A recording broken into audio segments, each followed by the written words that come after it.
যুক্তরাষ্ট্রের president Donald ট্রাম্পের স্ত্রী মেলানিয়া রাশিয়ার প্রেসিডেন্ট ভ্লাদিমির পুতিনকে ব্যক্তিগত একটি চিঠি লিখেছেন। আলাস্কায় বৈঠকের সময় ট্রাম্প নিজ হাতে মেলানিয়ার সেই চিঠিটি পুতিনকে পৌঁছে দেন।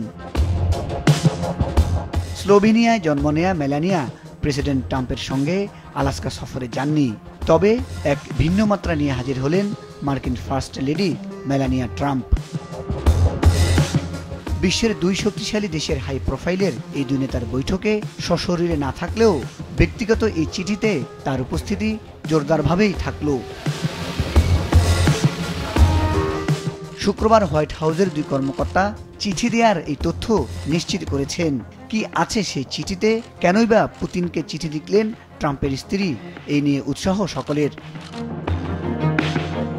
হোয়াইট হাউসের দুই কর্মকর্তা জানান, চিঠিতে ইউক্রেন ও রাশিয়ার যুদ্ধে ক্ষতিগ্রস্ত শিশুদের নিয়ে উৎকণ্ঠা প্রকাশ করেছেন মেলানিয়া। এতে ইউক্রেন যুদ্ধে শিশুদের অপহরণ করার বিষয়টিও উল্লেখ আছে।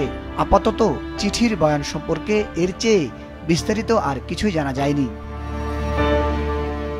ইউনিসেফের দেয়া তথ্য অনুসারে ইউক্রেন রাশিয়ার যুদ্ধে শিশুদের এক গভীর মানবিক সংকট তৈরি হয়েছে। এ যুদ্ধে বহু শিশু মারা গিয়েছে, আহত হয়েছে লক্ষ লক্ষ শিশু, বহু শিশু বাস্তুচ্যুত। জাতিসংঘ বলছে 2022 সালে ইউক্রেনে রাশিয়া পুরোদমে হামলা শুরু করার পর লাখ লাখ শিশু দুর্ভোগের মধ্যে পড়ে, তাদের অধিকারের লঙ্ঘন হয়েছে।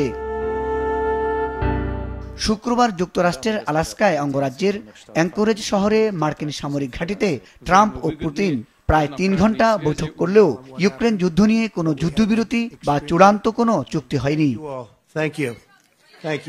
মুজাহিদ সাকিফ, মাছরাঙ্গা নিউজ ডেস্ক।